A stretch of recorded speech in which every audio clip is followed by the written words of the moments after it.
This webinar is hosted by Seller, and the aim is to give digital creators and businesses the knowledge and tools needed to sell online effectively.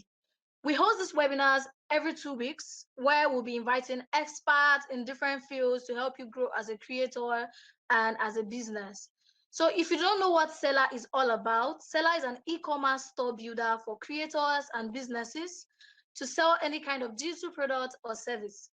You can sell ebooks, courses, webinar replays, trainings, services, memberships, and even physical products on Seller. Salem, our host for today, uses Seller to sell his ebooks and community school. So by default, we support up to 6 currencies, that's Naira, USD, pounds, Ghana cedis, etc. And we also support PayPal and Stripe payments for verified merchants.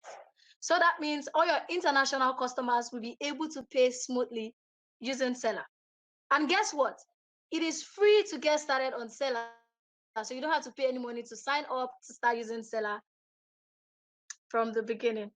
So you can set it up in 5 minutes by going to seller.co, and we'll share more links at the end of the webinar. So now we are very excited about today because a key part of being successful as a business or creator is building a community around your business. And who is best to host this other than the top community builder, Salem? So I'm just very happy today that we're having Salem to host this webinar, teaching us on how to build an online community around your brand and business. And I am very open to learning, and I cannot wait to just get everything he has to share with us today. So it is going to be super insightful, and we trust you would have a great time. So be sure to stick around to the end. I'll be giving you a 10% discount to Sellers Pro Plan for creators looking to sell courses and membership. So let's welcome our host for today, Salem King. Drum rolls. Welcome, Salem. Thank you so much for having me. Thank Good you so evening. much. Welcome. All right, so today we're talking about building a community around your brand or business. And when I say your brand or business, I'm not just talking about like if you have a product-based business where you have something that you sell, but even if you're just a creator or you don't exactly have a store or any products at all, if you are a person, then you have a personal brand. One of the things I say in all my classes is everyone has a personal brand, whether you know it or not. Your personal brand is simply what people say about you when you're not in the room. And social media, thank God, social media gives us the opportunity to be able to influence what that narrative about us in the public will be. And that's what that personal branding is about. So when I say brand, I'm not just talking about people who have like a corporate brand or a product-based brand. I'm talking about everyone who is a person. If you're a student, if you're looking for a job, you're a working professional, you're an entrepreneur, whatever it is you do that can be bolstered through the internet, then this session is for you. We're talking about building a community around your brand or business. So real quick, what are you going to learn today? What are you going to learn today? Today I'm going to teach you how to gain followers that talk about you. We're also going to discuss how to build trust with your audience, which is basically how to gain and how to retain access to the hearts and minds of the people that you relate with, right? How to build trust with your audience, how to gain access to their hearts and minds, how to retain that access. We're going to talk about that in the next 1 hour. How to communicate in ways people want to listen to, and finally how to sell without selling. Now, there's something that I strongly believe in, that I am a proponent of. I believe that everyone who is a teacher should find creative ways to give the most value within the shortest possible time. And that's something that I apply in all my classes. So before you know it, this session will be over. So please take note of everything I'll be saying as much as possible. Make sure that you have, a journal, a paper and pen, keep them close because we're going to be moving very fast, right? I want it to be that at the end of, if we're here for 20 minutes or if we're here for 10 minutes or if we're here for 5 minutes, I want it to be that between now and that time, you've gotten so much valuable information that you can begin to apply tonight. Like you don't have to wait till tomorrow. Valuable information that you can begin to apply tonight, and that's the mode of delivery that I'm applying to this session. I want to offer the most possible value within the shortest possible time. All right, so are you guys ready to go? If you're ready to go, put an emoji in the comment section, rocket emoji, hands up emoji, red heart, whatever it is, whatever emojis are your favorite, just put some emojis in the comment section. Let me know that you're ready. Let me know that you're ready and that I'm not alone. Perfect. I see fire emojis. I see fire emojis. I love it. F-Seat. I love an excited class. I see you, Fidelis, Bolu, Clinton, Onyinye. Amazing. I'm so glad you guys are here. We're about to have a really, really, really good time. So fasten your seatbelts and let's move real quick, right? So first things first, right? This is something that I tell everyone who is a creator or who is in business, or when I take sessions, consultations, whatever. This is the first thing that you need to keep in mind. This is the first thing you need to remember.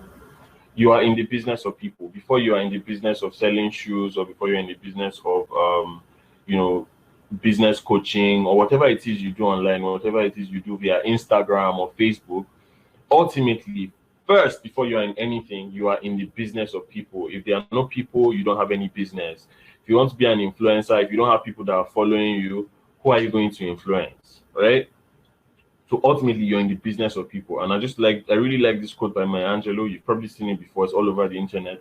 She says, people will forget what you said, people will forget what you did, but people will never forget how you made them feel.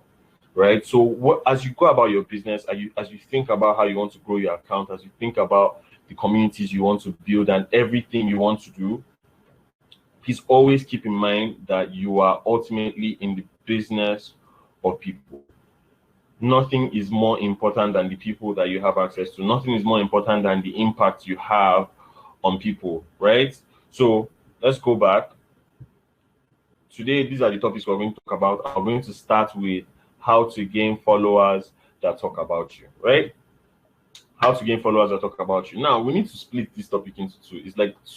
It's too loaded on its own. I could really talk about this for the next 2-3 hours, but we don't have that much time. So we're going to split this into two real quick. We're going to talk about, how to gain followers first, and then we're going to talk about how to make them talk about you, because these are two different things. I know we put them all in one topic, like how to gain followers that can talk about you, but they're two different things. It's one thing to gain followers, it's another entirely different thing to make them talk about you, right?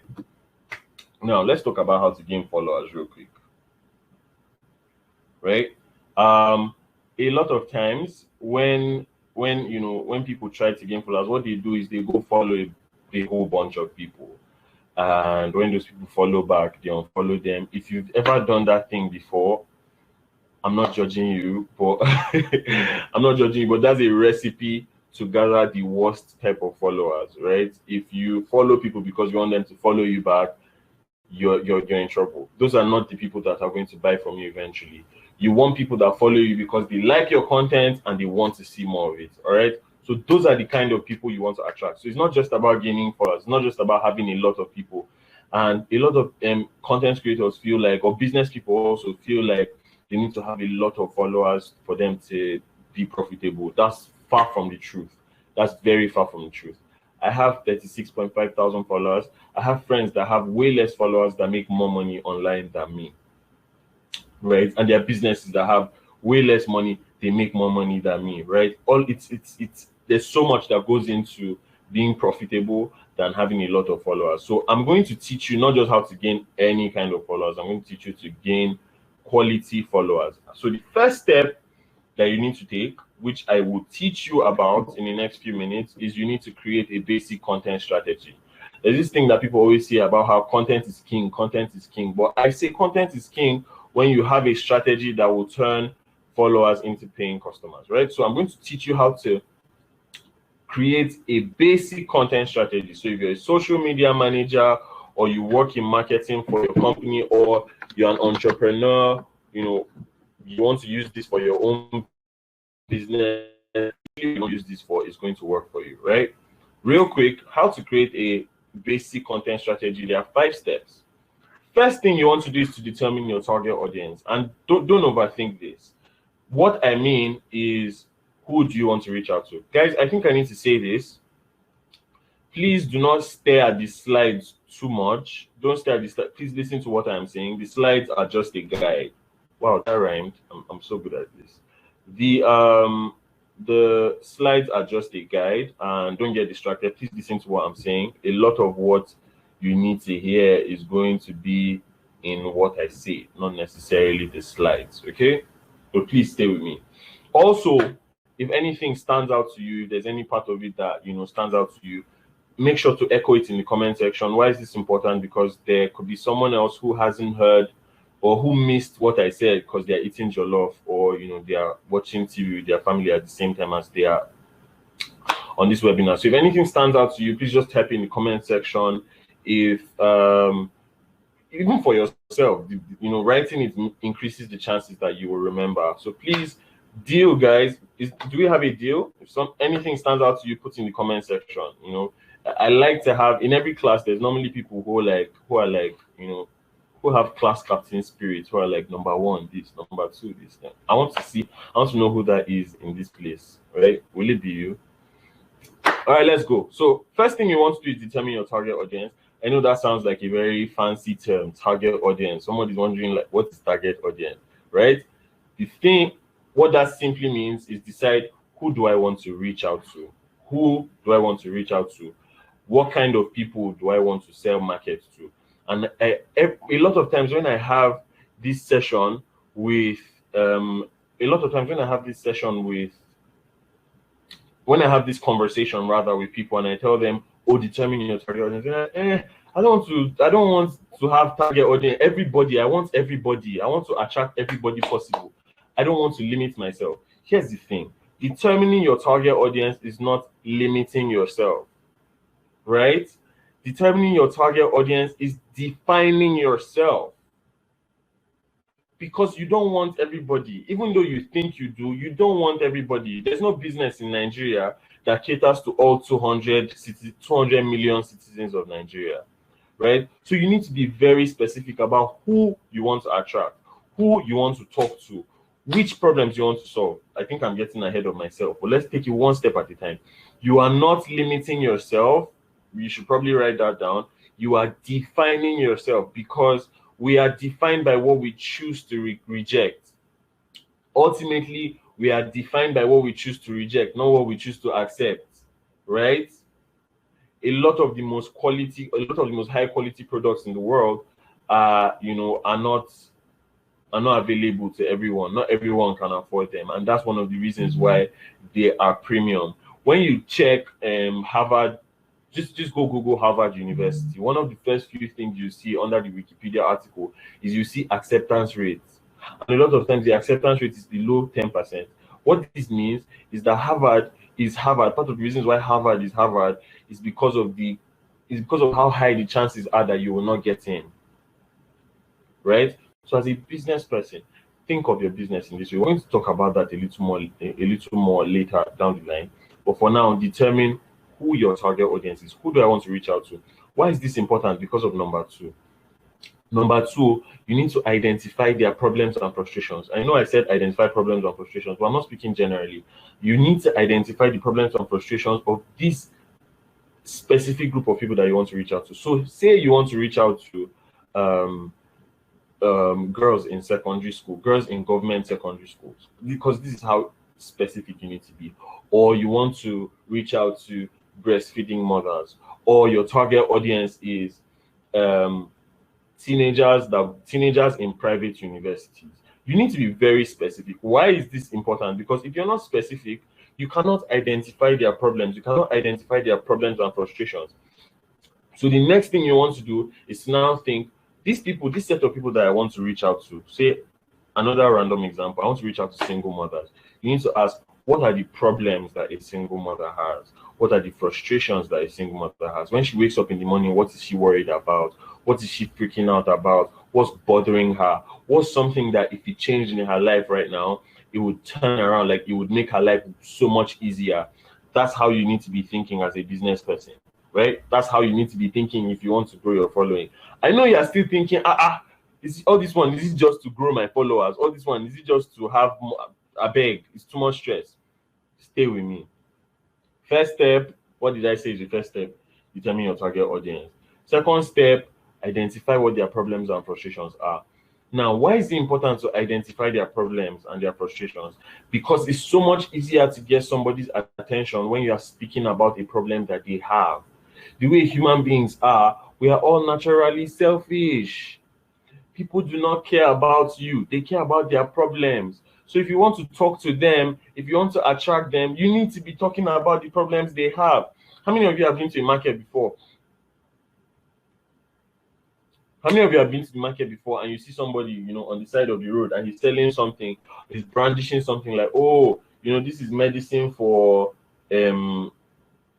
acne, for example, that this is medicine for, this cream will help you. You need to buy this cream, it will help you take away skin disease or something like that. Now, that guy may be shouting at the top of his voice in the market, and a lot of people are not going to pay him any mind. But do you know the people whose attention he's going to definitely get? The people who have skin issues, the people who have acne and want it gone. That man is going to get their attention because that man is not standing in the market for everybody.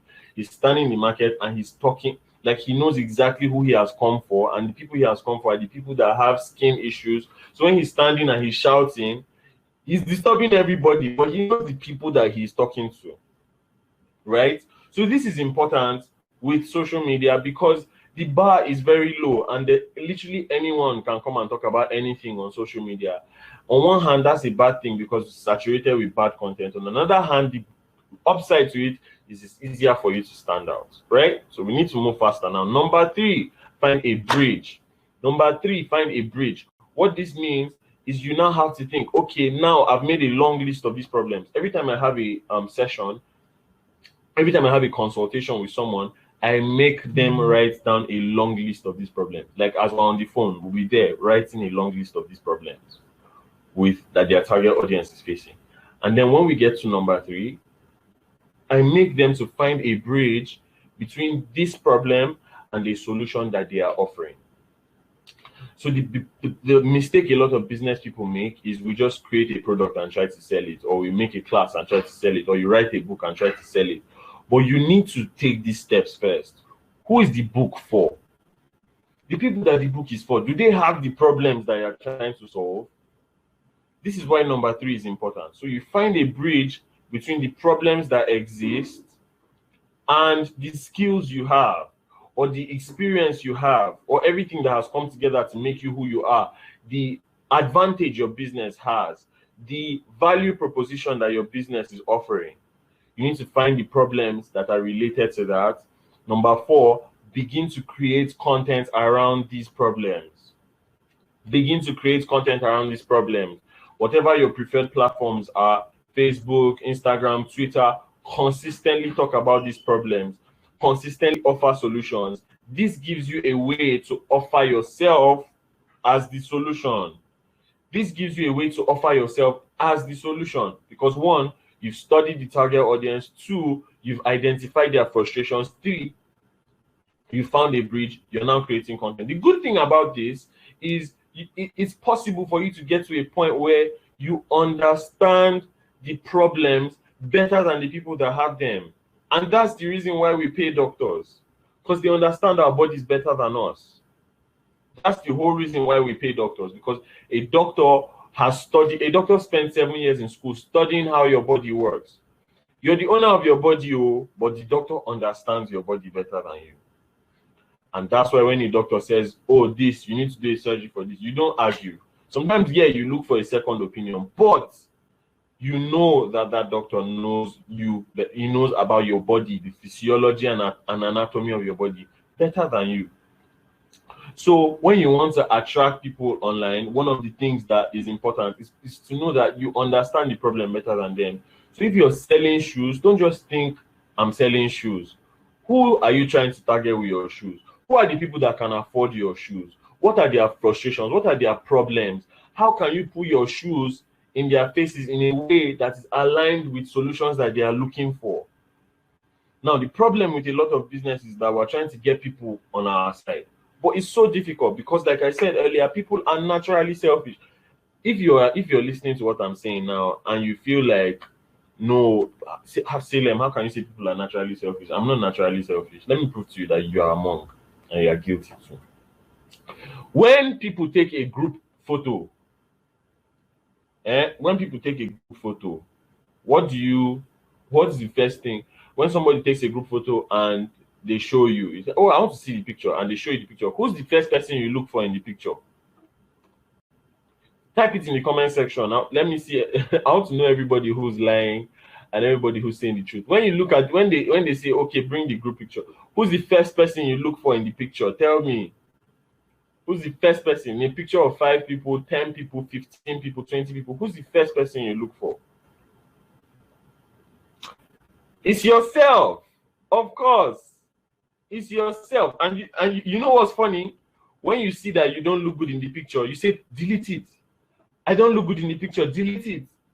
And you don't even care about the fact that there are 9 other people that look good in the picture. There are 9 other people that look amazing in the picture, but your mouth was somehow, or your eyes were closed, and you're like, delete that picture, but let's take another one.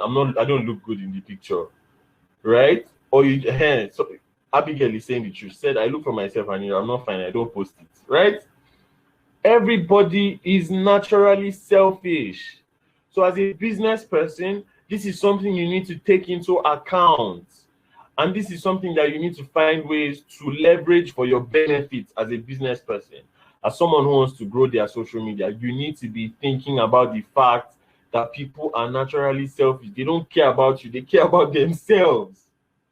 So the way to have something in common with somebody who is a total stranger is to care about what they care about, which is themselves. The way to do that is to determine your target audience, to identify their problems, identify their frustrations, study them, find a bridge, create a solution based on this bridge that you have found. And number 5, join community. Every time somebody reaches out to me and says, Salem, I want to start a community, I ask them, do you belong to any community? They say no. I'm like, you're not ready. You don't belong to any community. You want to start a community. How do you know communities work? What do you know about how to bring people together? What do you know about facilitating impact and catalyzing change through people? Have you seen it happen? Have you had a leader? Have you been accountable to somebody within a community, right? So, number 5, join community. So find other people who are doing what you want to do. Find other people who are doing what you want to do and begin to engage with their content. There are other people who are already creating content around these solutions. You're not there yet, but they are there yet. They are there already. Sorry. Join those communities. Be valuable in those communities. Offer solutions in those communities. Create connections in those communities. Be the show-up guy in those communities. Be the person who's always available to help in those communities. That's what you need, right? To create. So this is a basic content strategy if you want to build your followers in a way that you're going to have them for a long time. All right. Next thing we're going to talk about is how to make them talk about you. How to make them talk about you. Now, you don't just want people to follow you and then that's it. You want them to tell their friends, right? And one of the reasons why I'm not in support of like follow for follow and stuff like that is because you can actually build an organic following. I have 36.5 thousand followers. I started making videos on Instagram in January 2019. In January 2019, I had 1,500 followers. And I've built my following from 1,500 to 36.5 thousand organically. I've never done a sponsored ad. I have never sponsored anything from my Instagram account. It's all organic. Now, I don't have anything against sponsored ads. I'm just saying this is what I've decided for my own account, right? And that's one of the reasons why I'm the person who's here now teaching about community, because I've learned so much about building community organically, right? And one of the strongest things when it comes to building community is word of mouth. One person tells their group of 2 friends, and in that group of 2 friends, each one of them tells their own group of 3, and maybe out of those 3, one of them is an extrovert, and that one has like 50 friends. They tell their own group of 50, and like that, communities form, right? So how do you make them talk about you? One simple term: talk triggers. Talk triggers. Now, there's a book I want to recommend for everyone. The book is by Jay Baer, Jaybaer. So please, someone type in the comment section. Talk Triggers by Jay Baer. Jaybaer. That's a book I recommend for everyone who's a business person or you work online or anything. I highly recommend it, right? Now, the entire premise of this book is the fact that word of mouth accounts for 90% of people's buying decisions. That means I can watch an advert, I can watch, anything on TV that tells me about this new place I should check out, and I'm not going to care. But if I see my friend post about it on Instagram, that increases the chance that I will go there by 90%, right? So suddenly I am more likely to go there because my friend has talked about it, because somebody I know has experienced it. So word of mouth is so powerful. Word of mouth, even when somebody has advertised, even when you're convinced that okay, this is what I should buy, you still ask your friend, you use so and so skincare, but how is it? Because you just want to hear from your friend. Now, the problem, which is not exactly a problem, but it's an opportunity, is the fact that majority of businesses do not have any plan at all for how to trigger word of mouth marketing. They normally have a budget for sponsored ads, they have a budget for billboard, they have a budget for how they'll do all these many amazing things. But a lot of times they don't have a strategy for how they want to trigger word of mouth, which is weird because word of mouth is the most powerful form of marketing, right? So if you are starting a business and you have zero budget, you need to listen to this part of this class very closely, all right? So what's a talk trigger? A talk trigger is a strategic operational choice that you make in the operations of your business designed to create and catalyze conversations among your customers. Did you get that? The whole point of a talk trigger is to create and catalyze conversations among your customers. It is a choice that creates a distinct marketing advantage for your business. Basically, in very simple words, what this is you need to give your customers something to talk about. You need to do something in a bit of an extraordinary way than everybody else is doing it. You need to add a little touch to it, right? So let me give an example now. There are 2 places that people like to eat in Abuja. I don't know, should I give this free PR? Anyway, there are 2 places where a lot of people like to eat. There are many places, first of all, that a lot of people like to eat. But there are 2 places in Abuja that are very famous for how large the servings are. Jevinik is a restaurant. One of the things I've always heard people say about Jevinik is they serve you food as if they want to kill you. So the portions, like most people never finish their portions. Most people have to pack their food when they are going home, right? Now that's a talk trigger because it gets people talking. It gets people talking, right? One of the things that, worked for me earlier on when I started making videos, because I wanted to make motivational videos, but I knew that I couldn't do motivational videos the way everybody was doing motivation. Like there were a lot of motivational speakers, there were a lot of people who were putting out inspirational content. I'm like, I want to do this, but who's to say I'm not just going to be another motivational speaker, right? And I wasn't trying to be a coach or anybody's mentor. I just really wanted to talk about the things I was learning. That was it for me, right? And as I started, I knew that I had to approach this differently, right? So one of the things I did is my videos were black and white. Secondly, I used to infuse humor into my inspirational talks. So like I would be all over the place, and I always made sure to end the videos with like a bang, right? So I would say something funny or like a dry joke or just something dramatic. In one of my videos, I broke a mug and it wasn't fake, like you could hear the sound of the mug breaking on the floor. And I did many things like that because a lot of times the thing that separates you or that separates your business from another business is not such a huge deal. It's a small thing, right? Because Jevinic, the pounded yam or vegetable soup in Jevinic is not so much better than the one in other places, right? I mean, there's a limit to how good it can be. It can only be so good, right? Not like it's bad, but like the other places that where it's also nice. But Jevinic is popular for how they want to kill you with food. Same thing with in Qatar, with another place where I go to eat too. It's the same thing. Like the food is amazing, they do deliveries and all, and they just want to kill you with food.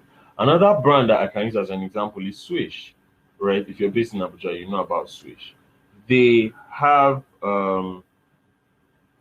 there's so many things that logistics business is crazy in Nigeria. Anything can happen. Like you order cake, your cake comes, the cake is upside down, the icing is under the cake. Do you understand? Because riders are just rough and all of that. It's different with Swish. One of the things that is sure about Swish is when you call it a Swish, the Swish like it's so bad. Like when I've encouraged my friends to use Swish, for example, sometimes the Swish bike, before they even the speed is like amazing, it's unimaginable. And because of how unimaginable it is, you will talk to somebody about it.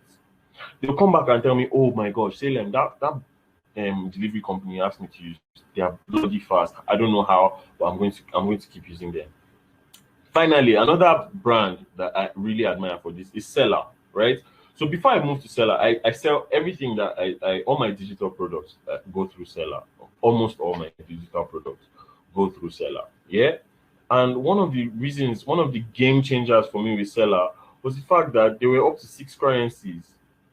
Now, before I heard about Seller, one of the challenges I was having is I had a lot of people from outside of Nigeria who wanted to pay for like my classes, my ebook, for consultation sessions and stuff like that, and they couldn't pay. So they would have to use like a third party method to like send money, send dollars. Then sometimes I'll get it like a day later or 2 days later. It was just really stressful.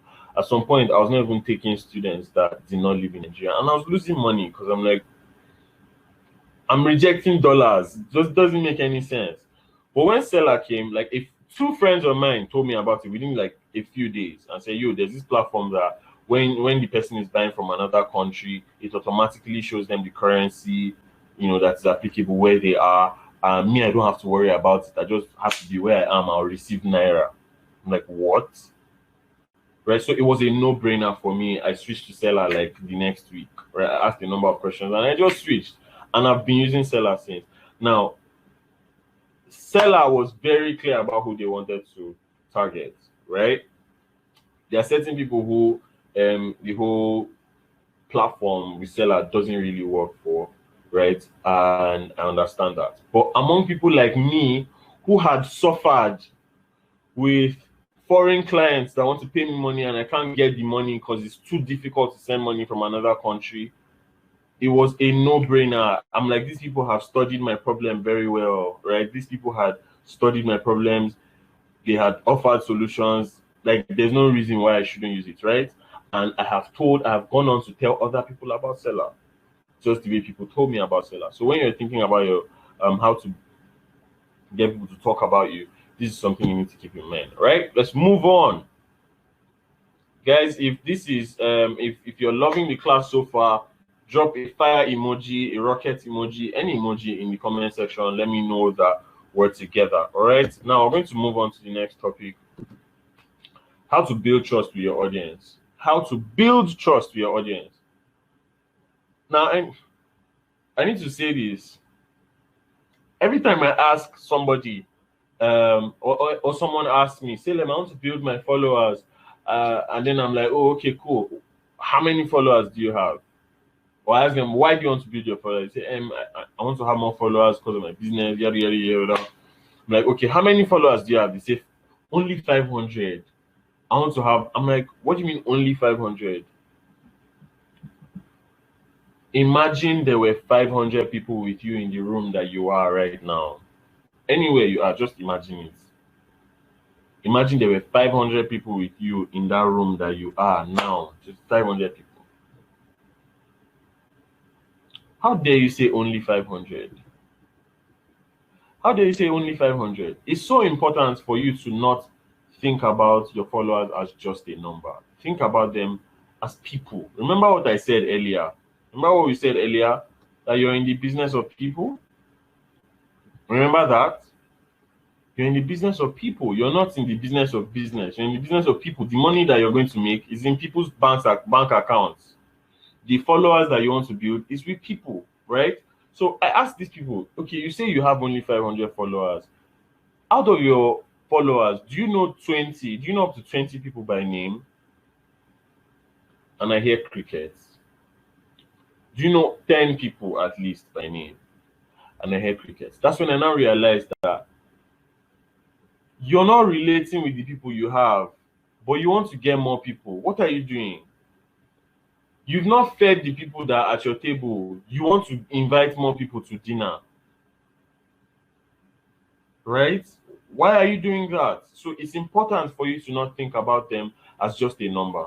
It's important for you to think about them as people and begin treating them as such. So do not try to find ways to give to more people. Rather, give more to the people you already have there. Feed the people that are at your table.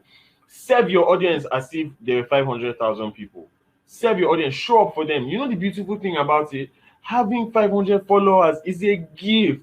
It's a gift that you're never going to have ever again. Sometimes I wish I had 500 followers. Right? Because now my DMs are a mess. I can't reply on my DMs anymore. I can't gist to people the way I used to gist to them again. This thing that was my hobby, that was a passion, is now my full-time job. I've lost that. I'm never going to have it again. Right? So that this stage where you are in, see it as a gift and make the best of it. A lot of people that I'm close to, a lot of people whose DMs I'll reply very fast, they've been following me since I was at 1,000 followers. They've been following me since I was at 2,000 followers. And I used to put out content and put out my whole heart into that, even though I didn't have a lot of people around. All right? So begin to think about the people you have as people. Do not just think about them as a number. Don't think about it as a number. It's when people are thinking about it as a number, and that's why they go and buy followers. If you knew that you're trying to attract people, a specific type of people that have a specific type of problem that you have the solution to, that you're going to offer them, and they're going to pay you to receive the solutions to those problems, then you stop thinking about your followers as just a number, right? Now, next, now I always ask people. I always ask people this question.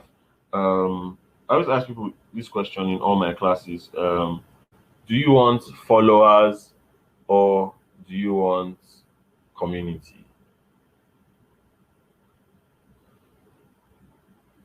Do you want followers? Wait, let me do a poll. So you guys want? Would you rather have more followers or would you rather have a tight knit community? Before you choose, I hope you know that a community can be 20 people, or it can be 10 people, or it can be 5 people. But followers can be any amount. Can be any amount. So choose where do you stand? Everybody is choosing community. Are you people sure? Are you people sure? Community is a lot of hard work. Oh. Community is a lot of work.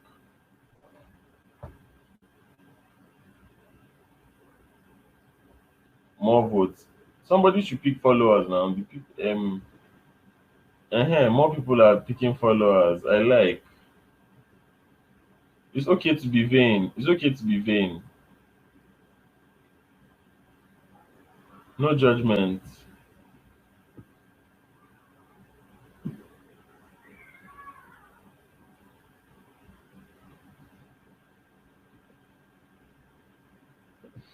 Okay. Thank you guys for voting.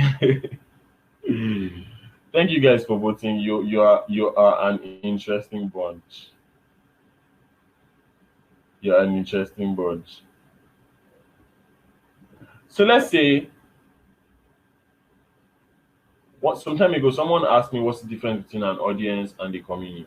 And the way I defined it on the spot is if an audience is the society, a community is the family, right? If an audience is the society, a community is a family. And what happens in families? Members of families look out for one another. Members of families are protective of one another. Members of families, they eat together, they grow together, they rise together, they share a life. Sometimes they share a parent, right? So ask yourself, which one do you want? Not everybody is supposed to build a community. I say this all the time. Not everyone is supposed to build a community. Sometimes I have a conversation with some people, I'm like, I don't think you should build a community. And they are offended. And I can't blame them. But I don't think everyone should form a community. And here's why. Because communities form around impact. A lot of times, you can't build a community by waking up one day and saying, oh, I want to build a community. And this is one of the reasons why communities fail. A lot of times. You guys tell me in the comment section, has how many times have you seen someone wake up one day and like, oh, I want to gather a community of so and so and so, and they start a WhatsApp group, gather people in the WhatsApp group, but like some months later it's just dormant. It's just dormant. Like you're begging people to interact on the group. Some of you may have had the experience that you're the one that started the group. After a while, it's just dormant. You know, you have to beg people to come to the meetings, you have to beg people to interact, you know, and stuff like that. And the whole purpose for which you even formed the group in the first place is just not working. It's just not, it's just not opening up, right? Have you been there before? If you haven't created a group like that, you've probably been in a group like that. And one of the reasons why this happens is because communities form around impact. What this means is a lot of times what you need to do is to start by doing for one what you wish you could do for everyone. So if in your mind you have a vision of a community of 100 nurses, you probably should not go and start a WhatsApp group with 100 nurses. You should probably start by doing for one or for two people what you want to do for 100 people. You should start with groups of two, groups of five, groups of 10, doing for them actively what you want to do for 1,000 people. You can't start with 1,000. That's just not how life works. Do you understand? You can't start with 1,000. That's communities, like I said, communities form around impact. Now, why is this important? Because when you have a group of five, you can help them in an in-depth manner. You can help them in a way that makes them loyal to you. You have an actual impact on them. You're not just standing on stage talking at a crowd. Do you understand? You're not just on a pedestal preaching to the people under you. No, you are getting your hands dirty. You are understanding their problems. You are interacting with them. Now, this is so important because remember what I said earlier about understanding problems better than the people that have them. You are only as valuable as your understanding of a problem. The people who are able to bargain or negotiate higher salaries at a company is because they are valuable. It's because they understand the problems better than the people who are working in the company. So they know that as I'm coming here now, your company is going to be better because you have me. Do you understand? And because of that confidence, they're able to negotiate. Now, as somebody who wants to be a community builder, you need to start small. You need to solve these problems at the grassroots with one person, with two people, with five people. It is in those settings that you will better understand the problems that you are sent to solve. It is in those places that you better and more deeply understand, you know, the problems that you are best equipped and best suited to solve. Not all the way with 1,000 people. At the point where you have 1,000 people, you've done this so many times. Like, you've done phone calls, you've done so many small classes, you have so many small interactions with like hundreds of people, and it is based on that experience you start to cater to 1,000 people, right? Like I said, you are only as important as your understanding of the problem. You are only as valuable as your understanding of the problem. And the way to understand the problem is to do for one what you wish you could do for 1,000. Right? I think someone needs to write that down. Do for one what you wish you could do for everyone. Start there. As you impact one person and sow a seed in that person's life, and you impact another person and you plant a seed in that person's life, and there's like 5 people scattered around who are experiencing growth because of what they got from you. You have like people who are excelling now, who are making money, or who are open because of their experience with you. You start to form a network of people who have something in common, and the thing they have in common is that they have experienced you. The thing they have in common is that you have been a catalyst to their growth. The thing they have in common is the fact that the one reason why they are the place where they are is that you decided to say yes and start with one person at a time. That's the point at which community should form. That's the point. Don't try to form a community without impact. Don't try to form a community if you haven't done the hard work of doing for one what you wish you could do for everyone. All right, so let's move next topic now. So let's talk about how to communicate in ways people want to listen to. Right. So we've talked about how to build trust with your audience.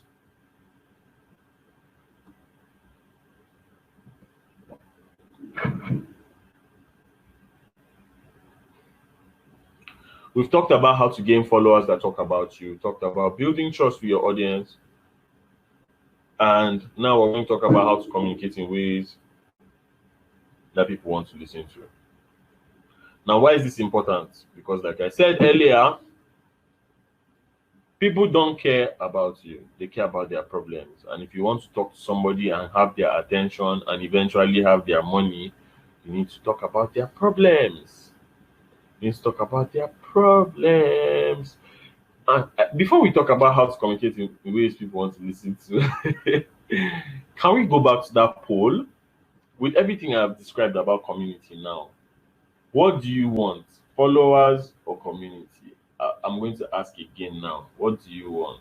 Do you want followers or community? Is your answer still the same, or have you changed your mind? Is your answer still the same, or have you changed your mind? Because community is desirable, but it's work, right? It's work. Like, it's not going to just happen to you. You're going to have to work at it. So which would you rather have? Which would you rather have, followers or community? All right, let's move along. How to communicate in ways people want to listen to. I said this topic is important because people already have, preconceived ideas around what they would rather listen to, or how they would rather listen to it, how they want it to come, right? So you need to take this into consideration when you want to communicate. There's a chance that you know about your unique value, you know about your business, but they don't, right? And if you want to get them on your side, you need to be communicating in a way that they will understand. Otherwise, you're going to lose them, right? So I'm going to teach you a very simple framework that I teach in all my classes. I cannot believe this webinar is free. Anyway, I teach this in all my classes. I call it the REMP framework, right? I call it the REMP framework. Normally, you have to be in my class or buy my ebook to hear about this or to even know it exists. But today is your lucky day. So I call it the REMP framework, right? If you want to communicate in ways that people will listen to, your content has to be, one, relatable. Basically, what that means is people need to see themselves in the story. People need to see themselves in the story. It needs to be relatable. You need to create stuff that makes people think about themselves, not about you. That's why sometimes in my videos and how I write scripts, in the first line, I start with something that makes you think about yourself. Before I present any idea I have, I make you think about something that's connected to you. Number two, for your content, for you to communicate in ways people want to listen to, your content has to be easily applicable. What this means is it has to be easy to understand, easy to apply. People who have gone to school, everybody's tired. We don't want to go to school again on your Instagram post. We don't want to go to school again on your website or your business page. It's too much. Dumb it down. Make sure that it's easily applicable. Number three, it has to be memorable. Now, number two goes hand in hand with number three because if it's not easy to apply, it's not easy to understand, it's not going to be memorable. If it's not memorable, it will not be easy to apply because people only apply what they remember. That's one of the reasons why a lot of us cannot remember anything we learned in secondary school, some of us even university self, because we didn't apply it. And what you do not apply, you will not remember. That's one also same reason why we can't remember is because a lot what you cannot remember, you cannot apply. We crammed it for exam, we didn't cram it for life and for living. So now that it's no longer applicable, we don't remember, it's not memorable again. Number four, it has to be portable. What portable ultimately means is if it can be shorter, please make it shorter. Don't say in 5 minutes what you can say in 3 minutes. Don't say in 10 paragraphs what you can say in 2 paragraphs. There's no need, there's no award for longest. Do you understand? You're not writing dissertation. Save people's time. Right? Save people's time. As much as possible, save people's time. So let's talk about the final topic, how to sell without selling. Who's excited about this topic? Show me in the comment section that you are excited about this topic. All my people who hate selling, scream. Everybody that hates selling, let me hear you scream in the comment section. You're like me and you don't like to sell. If you're like me and you don't, just scream in the comment. Let me see my people. Let me see my people. Everybody who loves this topic. Us, we the lazy people. Let's identify ourselves. Screamity scream. Victor, I feel you.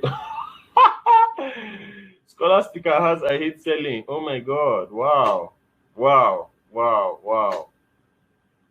This is great. How to make that dough without stress. Mariam, thief. Anyway, this topic was not part of the topics there before, right? Topic wasn't part of the topics there before. But I added it because I felt like it would make some people very happy. But everybody who's happy, I'm about to make you super sad now. First of all, you can't you can't sell without selling.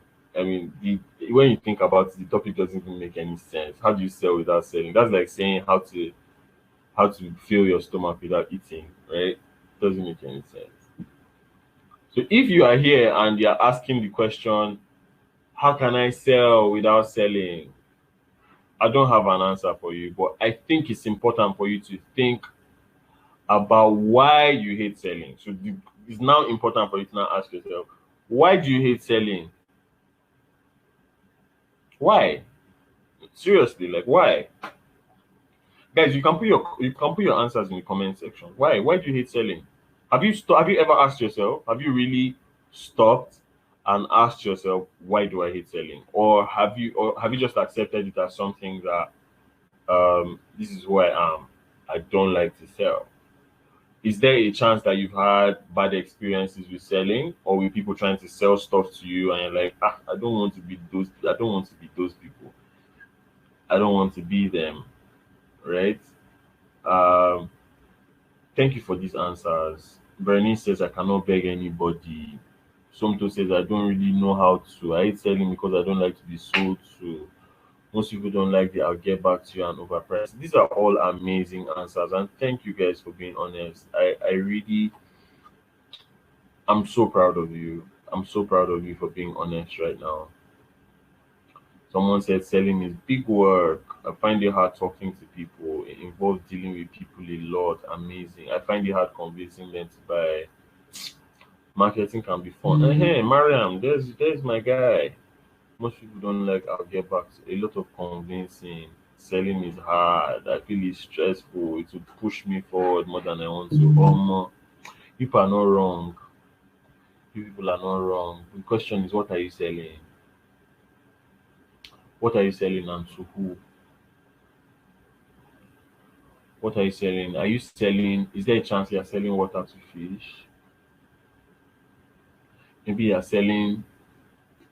Maybe you're selling ice to an Eskimo and they don't need it, right? So remember earlier when we talked about determining who your audience is, learning and studying what their problems are, and then creating a bridge. Now, you may not. I'm an introvert. Yeah, I'm introverted. That means I would rather spend time with myself than with people, right? And selling used to scare me. I think it still does, but I'm no longer apprehensive about selling. I'm no longer scared to sell. And one of the things that did this for me is I'm just going to tell you. I'm going to tell you my experience. I'll just be real now. I'm not teaching you anything. I'm just telling you my experience. First time I had to do a class, the class was going to be 5K. I couldn't charge the money because I'm like, how can I ask people to pay money for what I'm offering? And I was scared. So what I did was I I did the class for free, right? I did the class for free. It was valuable, resourceful, loaded, and I asked people for feedback after the class, and they talked to me. They told me about what they learned. Now, fast forward like a month later, 2 months later, I start to see what the people I taught started to do with the information that I gave them for free. And I asked again if they would have paid for it because some of the feedback I got from the free class was people saying I would have paid for this. Now, when I put myself in a position to see the real life impact of what I was selling, I was no longer uncomfortable with selling because initially the reason why I was uncomfortable with selling was because I felt like I'm scamming people. What I'm giving them is not valuable. Why should I make them pay money and I'll go and use the money to go and eat rice when what I'm giving them is not valuable? But by doing the class for free, I validated my ideas and I got to the point where I could recognize that wow, what I'm giving is actually valuable, right? So it's important for you to validate your ideas to see that what you're offering is valuable. What you're selling, you are actually selling it to people who have those problems. You're actually offering it to the right people. I'm not afraid to sell to my community because I'm constantly giving to my community for free. So when I say I'm selling something, it's not even selling, right? And I guess we can also say this is me selling without selling. I'm offering solutions. Now, these solutions that I'm offering, they cost me a lot to get to the point where I have those solutions. So I'm not going to give you the solutions for free. And if the solution is so valuable to you, you're going to pay me what I ask for. Do you understand? This is how I see it now. Now, when I'm having a consultation with someone, my consultations are 1 hour long, and like the first 15 to 20 minutes is me asking you questions. I'm not talking, I'm not offering any advice. I'm just asking you very strategic questions that help me know what stage you are with your personal brand, your content, and all of that. And based on your answers to your questions, I start to tell you about strategies I think you can apply to get you from where you are to where you want to be. Now, when I wanted to start doing consultations, I was also afraid that how can I tell people to pay me just to talk to me on the phone for 1 hour? But when so again, this is what I always do. I did it for free. Not 1 hour, 15 minutes. I did like 10 sessions, 15 minutes each, right? and I saw how valuable it was to people in that 15 minutes, how much clarity I could give them in just 15 minutes. I'm like, so how much can I do in 1 hour?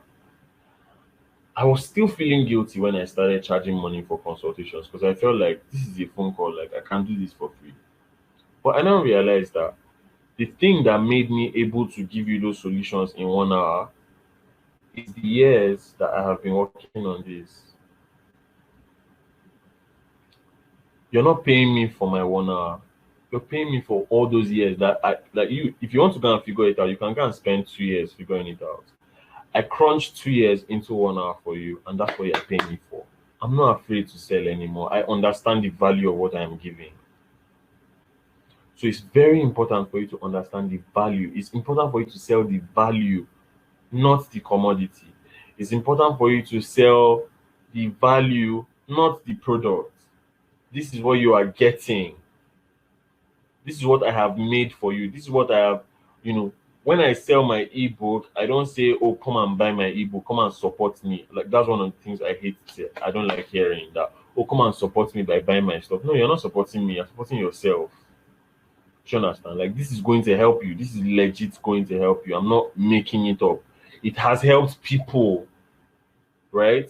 So this is the confidence. So whatever it is you need to do to invest in your confidence. Don't the problem think the problem or the thing people do a lot of times is they go and try to invest in their sales skills or their marketing skills. Maybe that's not what you need to invest in. You need to invest in your confidence.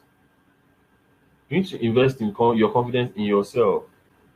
When you have you ever had any of those issues that you call an electrician for or a plumber, and maybe your pipe has been leaking for like 2 days or for 1 week safe, and you just call a plumber and in like 2 minutes they are done and they charge you a lot of money, and it hurts you because you're like, is that all? So why did I call you? I would have done it myself now. But no, you can't do it yourself. You can't do it yourself, right? You are not paying the plumber for banging on the pipes. You're paying him for knowing where to bang, right? So you owe it to yourself to invest in your understanding of the problem. Your confidence will come from your understanding of the problem. Now, sometimes when I have to take like an Instagram live and they say they're going to ask me questions about content, sometimes I don't have to prepare because I'm like anything you want to ask me. I wasn't always like this. There were times when I used to freak out. Like, I wouldn't go on an Instagram live with you until you send me the questions you're going to ask me that time. But I have continued to invest in myself, and I've gotten to because I've spent so much time doing this, right? I remember what I said earlier about doing for one what you wish you could do for 1,000. I've done for one more than 100 times. I've done for one, done for one, done for one, done for one, done for one, done for one, done for one, so much that every other time I have to do for one, I'm not afraid. And if this is as much, if 1 hour of my time costs this amount, that's how much it costs. I can't do anything about it. Do you understand? So as a business person, as a content creator, what you need to invest in is your confidence, and it's going to happen over time, right? It's not, don't expect it to happen overnight that all of a sudden you don't care again. No. Another reason why I'm very comfortable selling to my community. Maybe if I was selling people who are not members of my community, I probably would not be as comfortable. But I've invested in my community. I have a relationship with my community. I have a lot of repeat clients for my community. People in my community, they'll pay for my class, they'll buy my ebook, they'll pay for consultation, so many things. Let me even my private mailing list is not free to join. That's how bad my own is now. Because I don't feel any type of way. I understand the value that people are getting. So now if you want to be on my mailing list, it's not free. It's not free. Because I started a podcast and I send a weekly podcast to only people who are on my private mailing list. Right? And I know the value they get from what I send every week. And I decided that, I've started a podcast, but I don't want it to be free. If you don't like it, don't join. If you like it, join. There are people who are joining every day. People are joining, people are paying, and they're joining. And those are the people I want. I'm not talking to everyone. It's not for everyone. I have 36,000 followers. Only about 1,000 people buy all the stuff that I put out. Do you understand? So focus on your focus, right? So guys, if you have any question, please just begin to type them in the comment section and I'll get to them. Please just type. If you have any questions, just type them and I'll get to them. We'll just spend the next few minutes answering. I'll spend the next few minutes answering questions. And we're rounding up. We're rounding up now. So real quick, what have you learned? We talked about how to gain followers that talk about you. We talked about building trust with your audience. And in that part, I talked about the fact that we're in the business of people, and the people that follow you, they're not just a number, they are human beings that you need to build relationships with, right? We talked about how to communicate in ways that people want to listen to. And finally, we just talked about how to sell without selling, which was an interesting topic, which was a very interesting topic, right? So please, if you have any questions, just type your question in the comment section and I'll get to it. Type your question in the comment section and I'll get to it real quick. Scholastica has a question. She says, my question is how to find a community and work with them. I'm guessing you mean how to join a community. Yeah, so it's really easy to find these things. Literally Google communities, right? And use hashtags. Hashtags also really help. Like search for, they're very niched hashtags on Instagram, specific to the kind of community you're looking for, and search on Instagram. Ask people, because sometimes you don't know about a community that exists somewhere on Telegram or something. Ask people. A lot of times it's one person that will know somebody that will know something. Just, and always tell people about your interests. Is if you're planning to pursue something, tell somebody about it. Tell people about it. They may know someone that knows someone. It's word of mouth, right? So put yourself out there where you can hear about these things and go from there. Just join community and be valuable. Please, can we have access to the play of webinar? That seller is going to answer that question. Salem, could you summarize ways in which communicating with people want to listen to? So I talked about an REMP framework, which is acronym for relatable, easily applicable, memorable, and portable. So in relatable, I said create content that people need to see themselves in the story. It needs to be relatable. It needs to be connected to something that makes them think about themselves. Easily applicable, it has to be easy to apply, easy to understand. Memorable, it has to be easy to remember. And portable, if it can be shorter, please make it shorter. That's about it. Yeah, so Tonya, I was answering Tonya's question. So you mentioned that you are in the underwear industry and people can get underwear almost anywhere. I don't agree with you because for example, the underwear I use, I cannot get just anywhere, right? A lot of times I get up and say, oh, I want to go buy, and everything I see I can't use. So if I found someone online that was selling the exact type of stuff that I want to find that is of a certain quality, I'd probably buy online. I'd most likely buy online, right? So I don't think you should be worried about convincing people who do not see the value in what you're offering. Rather, think about what kind of people would appreciate what you have. Think about what kind of people would appreciate what you have, and then think about how you can position yourself to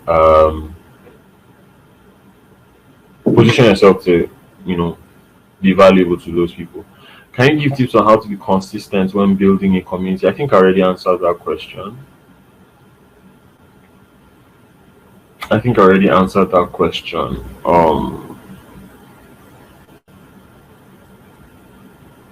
Yeah. So any other questions? I think there were a number of questions.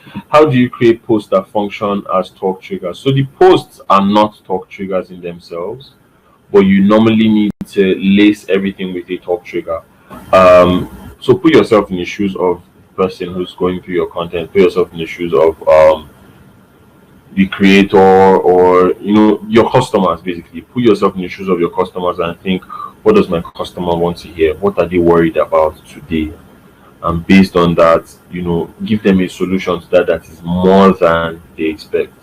So surpass their expectations, under promise, over deliver. You can't go wrong with that. And in your post, basically, include something that's funny, include something that's catchy, jump on trends. Of course, not in a rubbish way, not in a random way, but like, yeah, you can jump on trends to, yeah. Is it important to find a mentor in the community you have interest in, and how do you find mentors that you can connect with if it is important? So the thing about mentors is, the way the world is set up now, you can have somebody as your mentor without them knowing that they are your mentor, right? You don't have to have them know that, oh, you're my mentor, because sometimes people don't have time. And it's important to not just surrender your whole life at the foot of someone and be like, oh, can you mentor me? It's easier to get someone to be your mentor when you're offering value. Now, I don't consider myself anyone's mentor, but someone who I built a good relationship with. It started from a class of mine, and while he was in my class, he found some loopholes, and he's like, Salem, I can help you with this, I can help you with this, I can help you with that. Now, I ended up not needing his help, but the fact that he offered in that manner, every other time in the future when he's asked me for a favor, I've said yes. Right? When he asked me to come teach in his class and all that, I've said yes, because he puts himself in a position where, like, oh, this guy doesn't want anything from me, he wants to give. So on a day when he does want something, I'm very open to giving, because he gave first, right? If you are giving free content and it feels only the same set of people are interacting, what can I do to expand my reach? Join communities, interact in communities. So the next time I put up a post, for example, if the kind of people you're trying to attract are in my comment section, interact with them, right? And when they tap on your profile and they see your former post, the free content you be putting, and it's connected to stuff that you resonate with, you get their attention.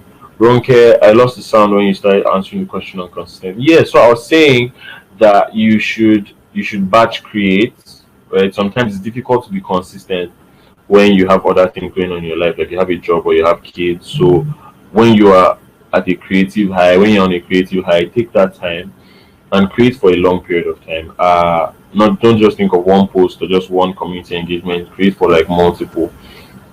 And I said there's something else I said that I don't remember right now. Yeah, I said consistency is not always about posting every day. If you post once a week and you do that for 1 year, that's consistency. If you post once a month and you do that for 2 years, that's consistency, right? Consistency is basically being dependable, people knowing that on Friday when I come to Ronke's page, this is what I'm going to find. So yeah. How do you handle a situation where you're required to make payments in a community you join? For instance, most people will ask for payments, you promote your brand in a community, and you pay now. If it's valuable to you, you pay. You too, you're going to ask people to pay one day. If it's valuable to you, you pay. If it's valuable to you but not valuable enough for you to pay money, look for the free version somewhere else.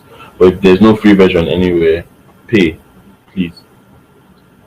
Could you give tips on how to sell without selling? Well, we talked about that. We talked about that already. I'm sorry if you missed it, but a little bit of it was, addressing why are you afraid of selling in the first place? Why do you want to sell without selling? Why don't you want to sell, right? And investing in your confidence levels over time. And your confidence levels will come from your understanding of the problem, not necessarily your sales skills, but your understanding of the problem and your willingness to put yourself out there as a solution, right? Apart from payments, does Seller host courses? I think Seller does. I think okay, yeah, perfect. Eloho answered that already. The ideal size of written and video content for the audience is the number of words or video size. So these are things that you have to study and learn as you relate to your audience, and that's one of the reasons why I said if you have 500 followers, you need to interact with them. Like you need to do heart to heart with them, so you understand their problems deeply. Do you understand? And know what they like, what they want to see. It's also different from platform to platform. So on Instagram, people are less likely to watch like a 30-minute video on Instagram because there are other there's 15-second videos, 30-second videos that they could be watching. It's the same platform. Why should I watch it under 30 minutes? You have to have higher appeal for that. On YouTube, people are more comfortable with like longer form content. Instagram captions, you shouldn't make them terribly long. Blog on the other hand can be as long as you want. So yeah. And Naiba, who asked the question about courses, Seller also gives a coupon discount code for courses, right? So you want to take advantage of that. Any other questions, guys, before we call it a night? Any other questions? Before I take other questions, I want you to know that so I wrote a book late last year, where I've just documented all my learnings.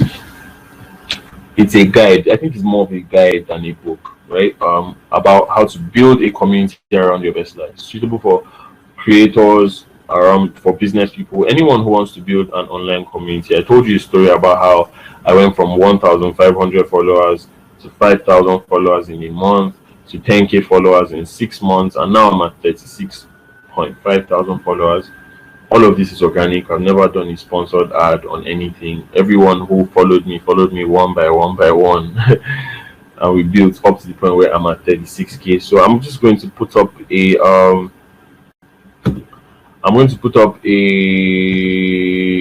link, and then I'm going to keep answering questions. Yeah, so you can just click there to get the ebook. It's 2,000 naira. It's up there for 15 minutes. I think it's $5 if you're not in Nigeria, but it's 2,000 naira. Everything I've thought about this class and more. I go more into detail in the ebook. Here we only had 1 hour, but if you have the ebook where you can always go back to it. Everyone who was asking for a replay, everything we talked about here is in the ebook, and just go get it for yourself. And yeah, I highly recommend